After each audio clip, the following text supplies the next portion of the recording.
So hello guys, कैसे हैं आप दोस्तों। आज की इस वीडियो में मैं चैप्टर नंबर 3 प्रश्नावली 3.4 को बताने वाला हूं। ठीक है दोस्तों, इस वीडियो में मैं प्रश्नावली 3.4 क्वेश्चन नंबर 2 को बताने वाला हूं। इससे पहले की वीडियो में क्वेश्चन नंबर 1 के सभी सवालों को मैंने हल करा दिया था।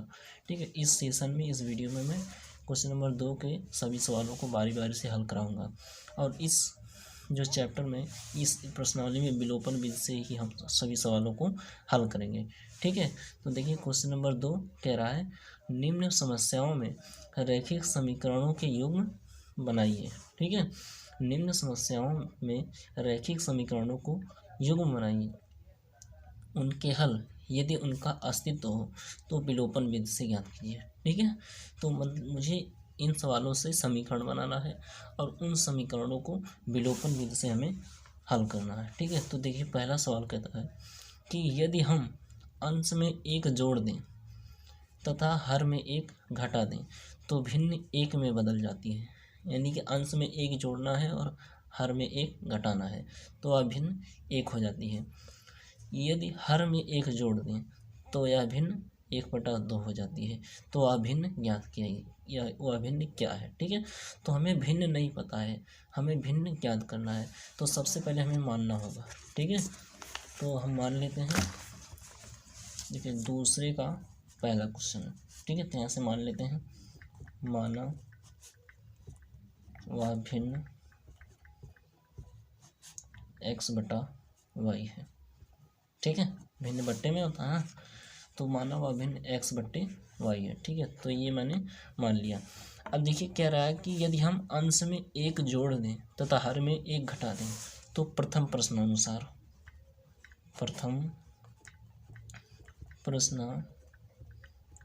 ठीक है, कह रहा है अंश में एक जोड़ दें, अंश कितना है x, यानी कि x+1, और हर में एक घटा दें यानी कि y-1, तो यह जो है या भिन्न जो है एक में बदल जाती है, यानी ये बराबर एक हो जाती है। ठीक है, अब इसे सिंपल सा हमें समीकरण के रूप में लाना है, तो इसका तिरछा गुणा कर देंगे। तो यहाँ से x+1 बराबर y-1। ठीक है, x और y को के जो है ये इसे एक तरफ लाएंगे। ठीक है, तो x इधर +y है तो इधर आएगा -y बराबर -1। ये माइनस को पक्षांतर करेंगे -1। ठीक है, यहाँ से आया x - y = -2। ठीक है, तो हमारा समीकरण नंबर बन गया 1। ठीक है, इसी प्रकार हमें द्वितीय प्रश्नानुसार से हमें समीकरण बनाना है। ठीक है, द्वितीय प्रश्नानुसार। ठीक है, तो देखिए द्वितीय प्रश्नानुसार में कह रहा है, द्वितीय प्रश्नानुसार कहेगा है, देखिए क्या कह रहा है यदि हर में एक जोड़ दें तो वह 1/2 हो जाती है। ठीक है, यानी कि हर में हमें एक जोड़ना है।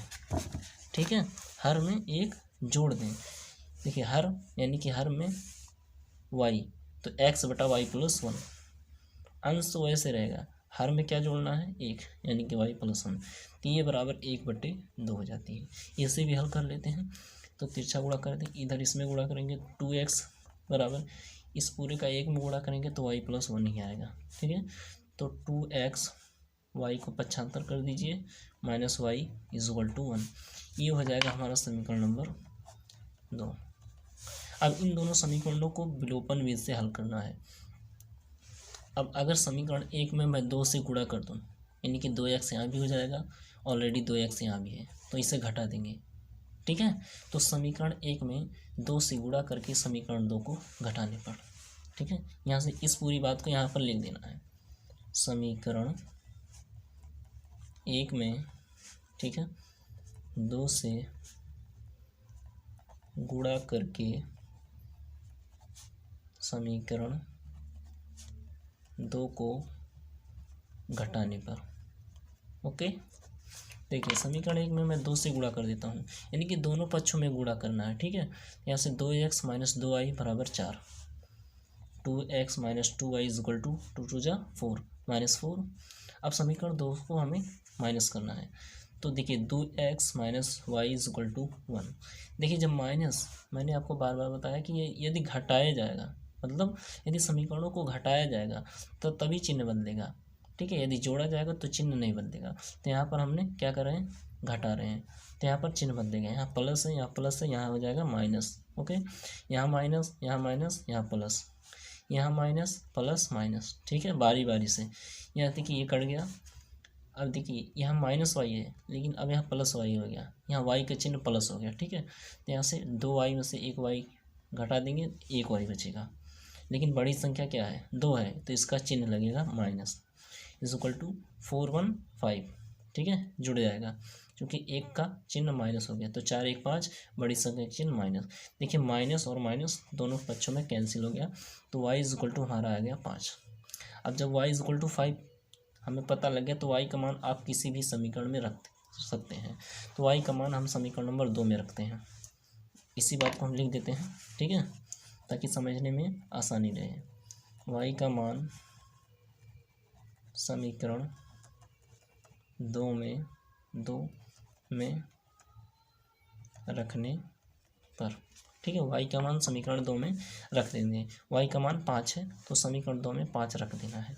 ठीक है, तो यहाँ से 2x minus 5 is equal to 1। हमें x का वैल्यू लाना है, तो -5 को 75 कर देंगे। 2x is equal to 1 + 5। x का वैल्यू लाना है, तो ये 2 है, बट्टे में जाएगा। x इज इक्वल टू 6/2, तो x is equal to 3। Okay, यहाँ से फाइनली हमें y इज इक्वल टू 5 और x इज इक्वल टू 3 मिल गया। ठीक है, क्योंकि हमें शुरुआत में, देखिए मैंने शुरुआत में माना वह भिन्न x/y है, तो x/y, x का मान रख दो, y का मान रख दो। ठीक है, तो यहाँ से हमें लिख देना है, अतः भिन्न x/y मैंने माना था बराबर x का मान 3 बट्टे y का मान 5। ठीक है, तो हमारा भिन्न फाइनली भिन्न जो प्राप्त हुआ ये हमारा हो गया 3/5। ठीक है, अब देखिए ये हो गया क्वेश्चन नंबर 1। अब बढ़ते हैं क्वेश्चन नंबर 2 की तरफ। ठीक है, बढ़ते हैं क्वेश्चन नंबर 2 की तरफ। देखिए क्वेश्चन नंबर 2 क्या कहता है, देखिए क्वेश्चन नंबर 2 है, 5 वर्ष पूर्व नूरी की आयु, ठीक है, 5 वर्ष पूर्व नूरी की आयु सोनू की आयु की 3 गुनी थी। ठीक है, ध्यान से पढ़िएगा कि 5 वर्ष पूर्व नूरी की आयु सोनू की आयु की 3 गुनी थी। फिर कह रहा है, दूसरे प्रश्नानुसार कह रहा है 10 वर्ष पश्चात नूरी की आयु सोनू की आयु की 2 गुनी हो जाएगी। अब कह रहा है सोनू, नूरी और सोनू की आयु याद कीजिए, यानी कि नूरी और सोनू की आयु हमें नहीं पता है, यही ज्ञात करना है। तो सर्वप्रथम हम ही मान ही लेते हैं, माना नूरी की आयु x वर्ष है, आप कुछ भी मान सकते हैं। ठीक है, कुछ भी मान सकते हैं। तो हमारा दूसरा क्वेश्चन है, ठीक है, तो मान सकते हैं, माना नूरी की आयु, हम रख लेते हैं सही से। ठीक है, माना नूरी की आयु x वर्ष तथा सोनू है, सोनू की आयु y वर्ष है। ठीक है, y वर्ष है। माना नूरी की आयु x वर्ष तथा सोनू की आयु y वर्ष है। ठीक है, तो पहले कह रहा 5 वर्ष पूर्व। ठीक है, तो प्रथम प्रश्नानुसार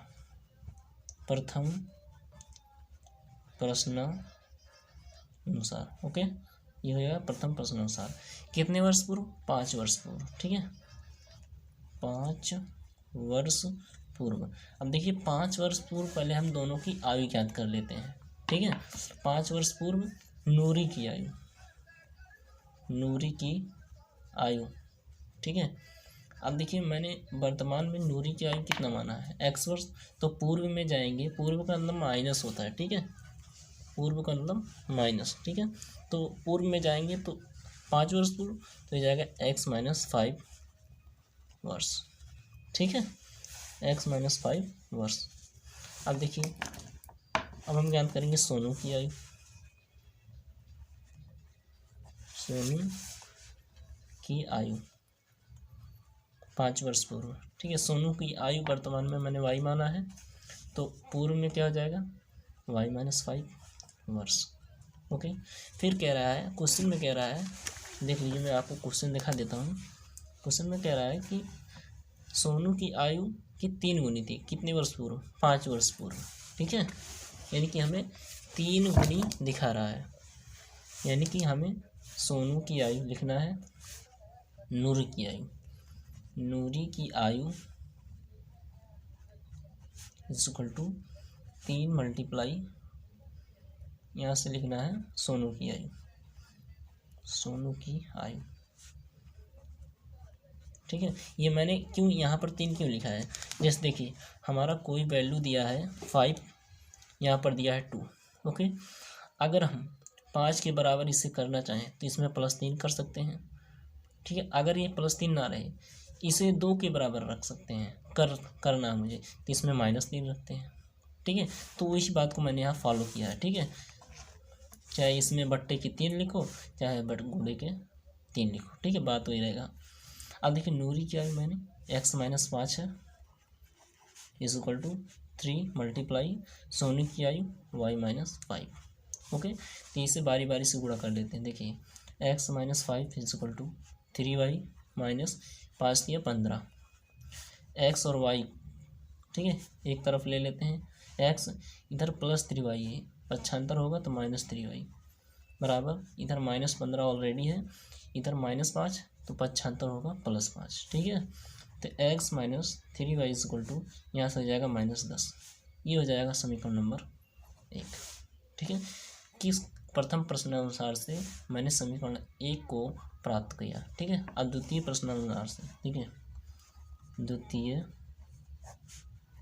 प्रश्नानुसार विलोपन विधि से ही हल करना है। ये प्रश्नावली ही विलोपन विधि के लिए है। ठीक है, देखिए द्वितीय प्रश्नानुसार में आप क्या कह रहा है, फिर द्वितीय प्रश्नानुसार क्या है कि नूरी की मतलब 10 वर्ष पश्चात, उसमें 5 वर्ष पूर्व किया था, इसमें 10 वर्ष पश्चात, पश्चात मतलब होता है प्लस। ठीक है, तो कह रहा है 10 वर्ष पश्चात नूरी की आयु सोनी की आयु की 2 गुनी हो जाएगी। ठीक है, 2 गुनी हो जाएगी सोनू की आयु, यानी कि नूरी की आयु सोनू की आयु की 2 गुनी हो जाएगी। तो नूरी और सोनी की आयु याद कीजिए। ठीक है, देखिए इसमें कह रहा है 10 वर्ष पश्चात, 10 वर्ष पश्चात। ठीक है, 10 वर्ष पश्चात, अब 10 वर्ष पश्चात दोनों की आयु याद कर लेते हैं। नूरी की आयु कितनी, इधर सोनू की आयु, सोनू की आयु। ठीक है, मकसद हमारे ये समीकरण को प्राप्त करना। जब समीकरण हमारा प्राप्त हो जाएगा तब हम जो वैल्यू को निकाल सकते हैं। देखिए 10 वर्ष पश्चात नूरी की आयु कितनी हो जाएगी, x + 10, चूँकि पश्चात के लिए प्लस लगता है, वर्ष। सोनू की आयु y + 10 वर्ष। ठीक है, अब कह रहा है कितनी गुनी थी, ये कह रहा है 2 गुनी थी, यानी कि यहाँ से नूरी की आयु x + 10 इक्वल टू 2 गुनी सोनू की आयु। ठीक है, इसे हल कर लेते हैं। x + 10 आपको हल करना आना चाहिए। ठीक है, ऐसे 2y + 2 दाम 20। ठीक है, x और y को एक तरफ ले लेते हैं, x माइनस इधर +2y है तो पक्षांतर होगा। ठीक है, इधर 20 - 10। ठीक है, तो x - 2y इक्वल टू 10, ये हो जाएगा हमारा समीकरण नंबर 2।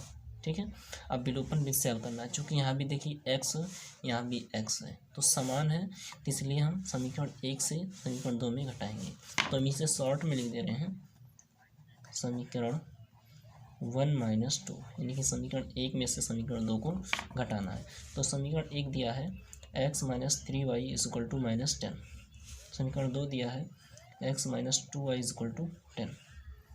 मान देखिए जब घटाना है तो चिन्ह बदलेगा, यहाँ प्लस है, यहाँ प्लस, यहाँ माइनस। ठीक है, यहाँ प्लस, यहाँ माइनस। ओके, ये कट जाएगा, यहाँ से हो जाएगा -y इक्वल टू, यहाँ से हो जाएगा -20। ठीक है, तो y इक्वल टू 20। अब y का मान समीकरण किसी में भी आप रख सकते हैं, तो मैं 2 में रख देता हूँ। y का मान समीकरण 2 में रखने पर, ठीक है। इसे में रख देते हैं तो ये जाएगा x माइनस 2 गुणे वाई के स्थान पर 20 बराबर 10, ठीक है। तो x बराबर ये हो जाएगा 10 तो ऑलरेडी है, इधर कितना हो जाएगा से 2 दूना 4 यानी कि -40 हो जाएगा, 10 ऑलरेडी है तो -40 को इधर आ जाएगा +40, ओके। तो x इज इक्वल टू 40 10 50, 50 आ गया। तो फाइनली आंसर जो हमारा आया y is equal to 20, x is equal to 50। तो मैंने देखिए मैं आपको दिखा देता हूँ, शुरुआत में मैंने माना था कि नूरी की आयु x वर्ष है, सोनू की आयु y वर्ष है, अर्थात यहाँ जो हमारा आंसर आया, ठीक है, नूरी की आयु x इज इक्वल टू 50 वर्ष, 50 ईयर्स, ठीक है। और सोनू की आयु मैंने y वर्ष माना था, इक्वल टू 20 ईयर्स, ठीक है। फाइनली आंसर हमारा आ गया, ठीक है। अब बढ़ते हैं क्वेश्चन नंबर 3। देखिए क्वेश्चन नंबर हमारा 3 है।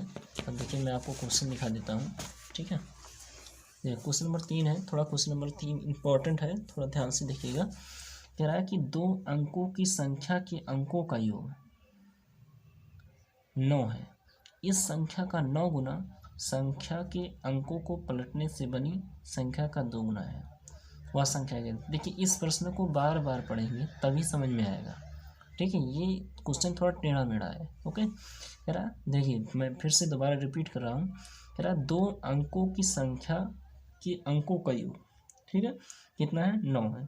फिर कह रहा है इस संख्या का 9 गुना, जो ये योग बना है इसी संख्या का 9 गुना संख्या के अंकों को पलटने से बनी 2 गुना है, ठीक है, वह संख्या ज्ञात कीजिए, ठीक है।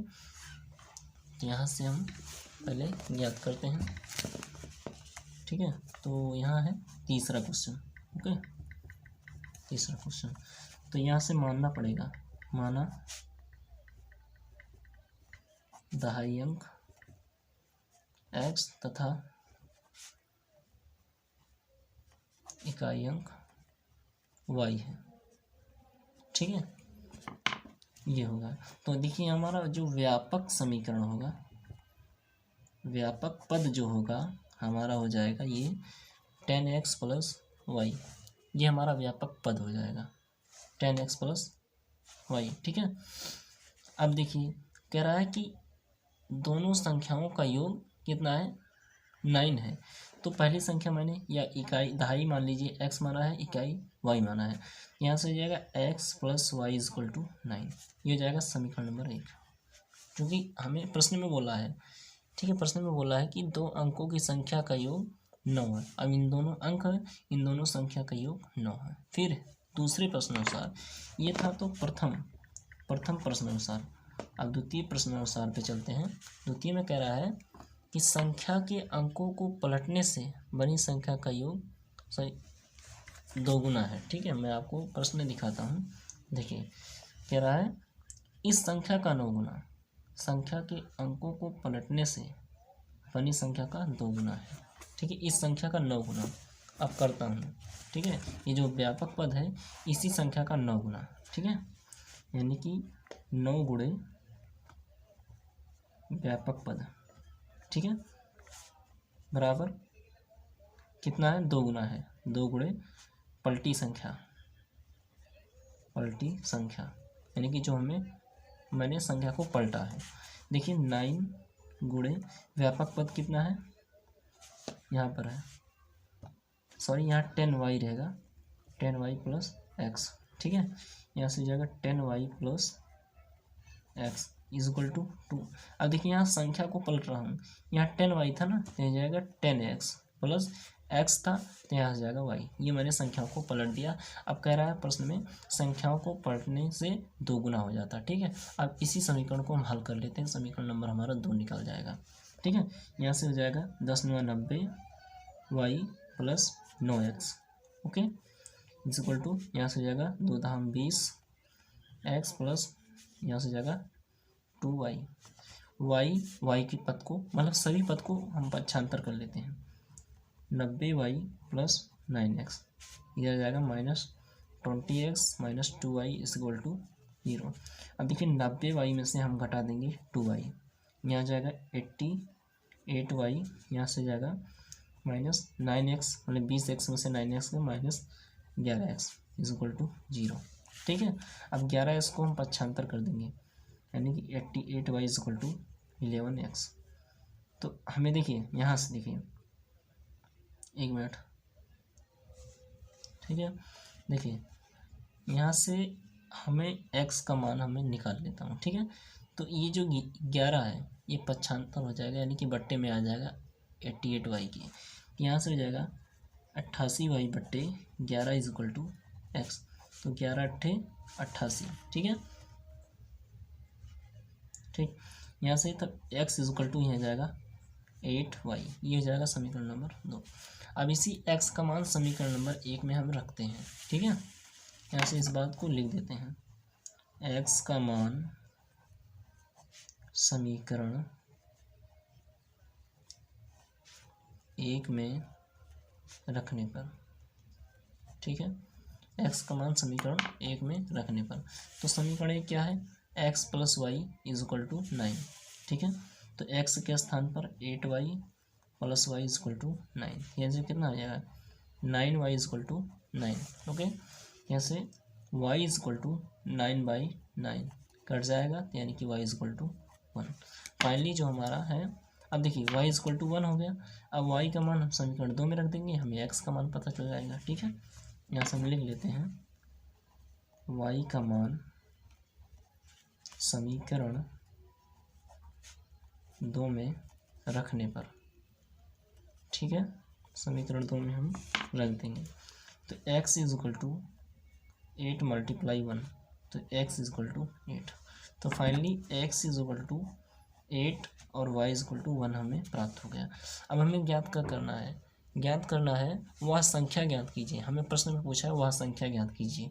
ठीक है, तो हमें इसी व्यापक पद में x और y का मान पुट कर देना है। ठीक है, यहाँ से हो जाएगा हमें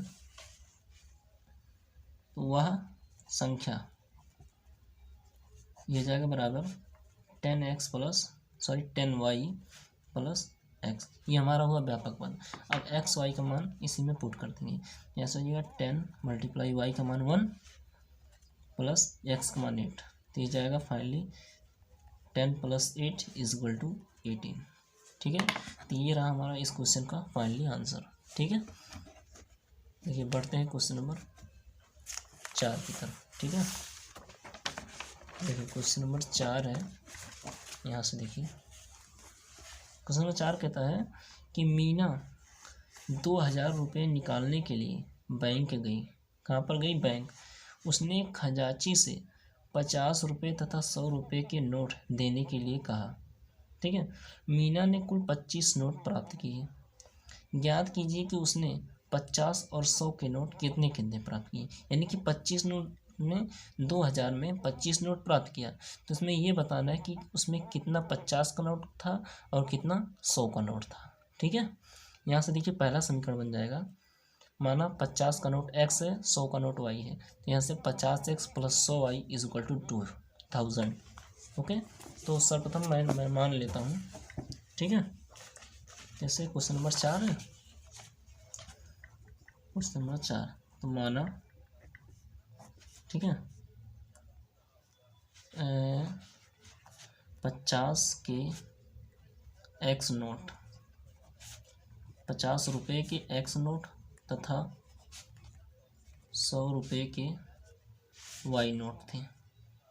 क्योंकि नोटों की संख्या मैं ज्ञात करना है, y नोट हैं। ठीक है, यानी कि 50 के नोट x हैं, 100 के नोट y हैं। ठीक है, तो यहाँ से प्रथम प्रश्नानुसार जो हमारा समीकरण निकलेगा, प्रथम प्रश्नानुसार, ठीक है, प्रथम प्रश्नानुसार जो हमारा समीकरण निकलेगा, कह रहा है कि 50 और 10 के नोट 2000 रुपये के थे, यानी कि 15x + 100 है, 100y इज इक्वल टू कितने 2000। ठीक है, ये हो जाएगा हमारा समीकरण नंबर 1। ठीक है, अब देखिए द्वितीय प्रश्नानुसार में क्या निकलेगा। द्वितीय प्रश्नानुसार, देखिए द्वितीय प्रश्नानुसार में कह रहा है कि उसने कुल 25 नोट प्राप्त किए।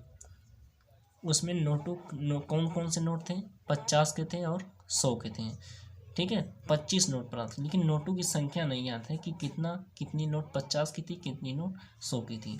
ठीक है, यहाँ से जाएगा, मैंने नोटों की संख्या x माना है प्लस y माना है, अब बराबर कितने नोट थे? 25। ये हो जाएगा हमारा समीकरण नंबर 2। ठीक है, अब देखिए अगर हम समीकरण 1 में 50 से भाग देते हैं, यानी कि इसमें 50 से भाग देते हैं तो हमारा समीकरण निकल के आएगा x प्लस 50 दूना 100 2y इक्वल टू, यहाँ से हो जाएगा 50 चौके, ठीक है 200, यहाँ से हो जाएगा 40। ये हो जाएगा समीकरण नंबर हमारा 1, यानी कि समीकरण ये और ये अवेलेबल है। ठीक है, ये हालत ये भी ठीक है, लेकिन इसको मैंने और छोटा बनाया है ताकि हल करने में आसानी रहे। ठीक है, अब देखिए यहाँ भी x है, यहाँ भी x है, तो सिंपली हम समीकरण 1 से समीकरण 2 को घटा देंगे। ठीक है, समीकरण मैं शॉर्ट में लिख रहा हूँ 1 - 2। ठीक है, यानी कि समीकरण 1 से 2 को घटाना है, तो एक समीकरण लिख लेते हैं पहले हम। ठीक है, समीकरण 1 मैं लिख लेता हूँ, यहाँ से देखिए x plus 2y equal to 40। दूसरा समीकरण x plus Y equal to 25। घटाना चूँकि तब चिन्ह बदलेगा, ये यहाँ से हो जाएगा y इक्वल टू 10 में से 5 या 5, यहाँ से हो जाएगा 1, यानी कि y equal to 15। Okay, y equal to 15। अब इसी y का मान हम किसी भी समीकरण में रख देते हैं, तो समीकरण नंबर 2 में रख देता हूँ। ठीक है, y का मान समीकरण 2 में रखने पर, ठीक है, समीकरण 2 है x प्लस y के स्थान पर कितना रखना हमें? 15 इक्वल टू 25। ठीक है, x इक्वल टू यहाँ से हो जाएगा 25 माइनस 15। ठीक है, यहाँ से x इक्वल टू 10। ठीक है, फाइनली हमें y का मान और x का मान पता चल गया। शुरुआत में मैंने x यानी कि 50 के x नोट और 100 के y नोट, यानी कि x जो आया हमारा ये है 50 की नोट, यानी कि 50 के कितने नोट थे? 10 नोट थे। ठीक है, और 100 के कितने थे? 15 नोट थे। यहाँ से लिख देना है, अतः 50 के कितने नोट थे? 50 के 10 नोट तथा 100 के कितने? 15 नोट थे। नोट हैं, सॉरी थे नहीं, नोट हैं। ठीक है, ये रहा हमारा आंसर। ओके, ठीक है, अब बढ़ते हैं हम क्वेश्चन नंबर 5 की तरफ। ठीक है, ये रहा हमारा क्वेश्चन नंबर 4 मैंने हल करा दिया। अब क्वेश्चन नंबर 5 और लास्ट भी है। ठीक है, लास्ट भी है। देखिए क्वेश्चन नंबर 5 क्या कहता है, कह रहा है किराए पर पुस्तकें देने वाले इस क्वेश्चन को आप बहुत ही ध्यान से पढ़िएगा। ठीक है, किराए पर पुस्तकें देने वाले किसी पुस्तकालय का प्रथम 3 दिनों का एक नियत किराया है। ठीक है, प्रथम 3 दिनों का एक नियत किराया है, मतलब 3 दिनों का एक नियत किराया है। तो उसके बाद प्रत्येक अतिरिक्त दिन का किराया है, मतलब नियत भी किराया है, इसके बाद हर दिन का अलग किराया है। कह रहा सरिता ने 7 दिनों तक एक पुस्तक रखने के लिए 27 रुपये अदा किए, जबकि सुशी ने एक पुस्तक 5 दिनों तक रखने के लिए 21 रुपये अदा किए। कह रहा नियत किराया तथा प्रत्येक अतिरिक्त दिन का किराया ज्ञात कीजिए। ठीक है, तो सर्वप्रथम मैंने मान लेते हैं। ठीक है, देखिए क्वेश्चन नंबर कितना है? 5 है, तो यहाँ से मान लेते हैं। माना प्रथम, कह रहा ना प्रथम 3 दिनों का किराया, प्रथम, ठीक है, 3 दिनों का किराया कितना है? मान लीजिए x रुपये है, और नियत किराया कितना है? y रुपये, बराबर y रुपये। ठीक है, ये रहा हमारा। अब देखिए कह रहा है कि सरिता ने 7 दिनों के लिया, सरिता ने 7 दिनों के लिए लिया और कितना रुपया अदा किए, 27 रुपये अदा किया। ठीक है, सरिता ने 27 रुपया अदा किया और 7 रुपये मतलब 7 दिन के लिए लिया। ठीक है, देखिए सरिता ने किताब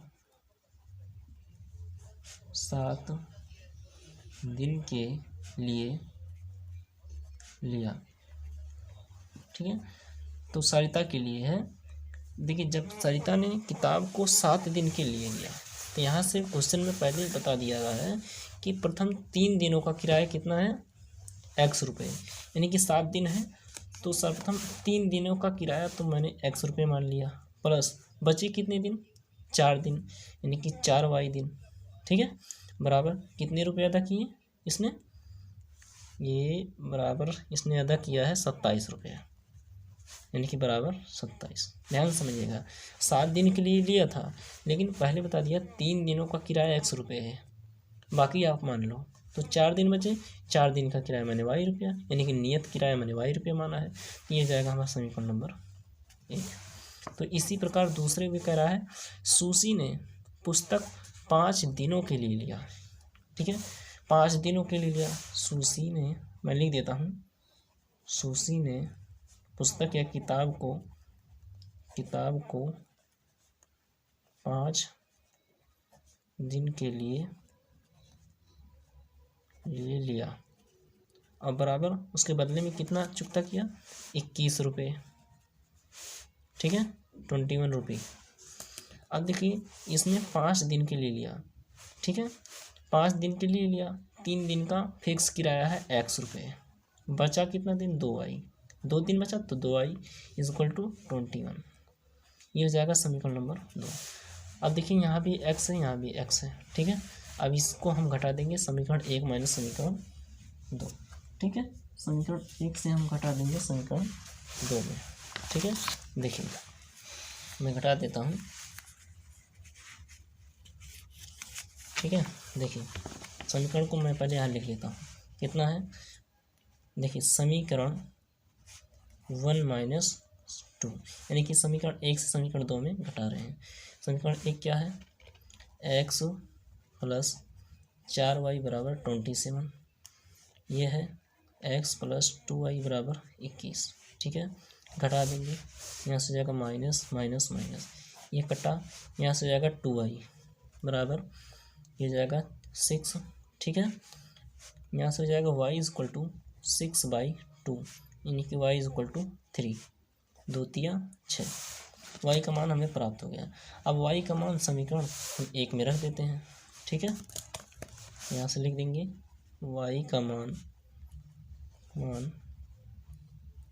समीकरण 1 में रखने पर, ठीक है, y का मान समीकरण 1 में रख देंगे। अब देखिए समीकरण 1 तो यही है ना। ठीक है, तो x प्लस 4 मल्टीप्लाई y का मान 3 इक्वल टू 27, इसे हल कर लेते हैं, x का मान हमें पता चल जाएगा। x इक्वल टू 27, इधर प्लस माइनस 4 तियाँ 12। ठीक है, यहाँ से x इक्वल टू 7 में से 2 गया 5, घटा देंगे ना 15, यानी कि फाइनली जो हमारा आंसर आया y इक्वल टू 3 और x इक्वल टू 15। ठीक है, तो शुरुआत में मैंने माना था कि प्रथम 3 दिनों का किराया x रुपये और नियत किराया y रुपये। ठीक है, तो यहाँ से देखिए x रुपये ये क्या है, प्रथम 3। ठीक है, यहाँ से देखिए प्रथम 3 या फिर कह सकते हैं अतिरिक्त किराया, इसे प्रथम 3 यानी कि अतिरिक्त किराया। ठीक है, नियत किराया तो 3 दिन का है और 3 दिन का नियत किराया मैंने माना था y। ठीक है, तो यहाँ से हम लिख सकते हैं नियत किराया बराबर 3 रुपये और अतिरिक्त किराया कितना हो जाएगा, अतिरिक्त किराया ये इक्वल टू हो जाएगा 15 रुपये। ठीक है, ये हो गए इस प्रश्नावली की सभी सवाल कंप्लीट। तो आशा करता हूँ हमारी वीडियो आपको कंप्लीट देखने को मिला होगा। तो आशा देखिए इस प्रश्न में देखिए एक प्रश्न आपको छूट रहा है, ठीक है, एक प्रश्न आपको छूट रहा है, शायद छूट रहा है, मैं ध्यान नहीं दे पा रहा हूँ। देखिए नहीं, हो गया है, ठीक है, हो गया। ये जो चैप्टर है मैंने अगले वीडियो में मतलब पिछली वीडियो में इन चारों सवालों को दोनों विधि से अच्छे से बताया है, तो आप उस वीडियो को देख लीजिएगा ना, ठीक है। तो आशा करता हूँ हमारी वीडियो आपको अच्छी लग रही होगी। तो अच्छी लगे तो लाइक करें, सब्सक्राइब करें और बेल आइकन दबा के ऑल पे सेट कर दीजिएगा ताकि हमारा वीडियो सबसे पहले आप तक पहुँच जाए। तो मिलते हैं एक नेक्स्ट वीडियो में, तब तक के लिए धन्यवाद, जय हिंद।